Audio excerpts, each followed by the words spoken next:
Hello, everyone. Welcome back. Thank you so much for joining me today. Today, we are in the community of Bridgeland. Now, this master plan community is located in Cypress, Texas.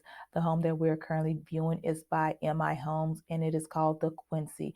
Now, the Quincy is normally a one-story home, but they give you the option to make it a 1.5-story home where there's going to be a nice-sized game room on the second floor. Now, this home is a 4-bedroom, 3.5-bath home, a little under 3,000 square feet. Now, if you're concerned about what schools your children will be going to, because it is very important, especially in such big communities like this, to ask specifically what school your kids will be zoned to, because this community has 3 different ISDs.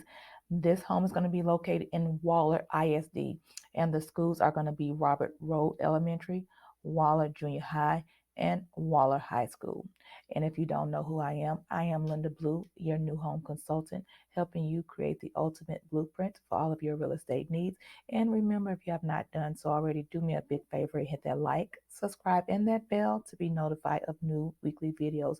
Enjoy the tour and make sure you leave a comment below. Let me know what you think about this house or if you have any other real estate questions.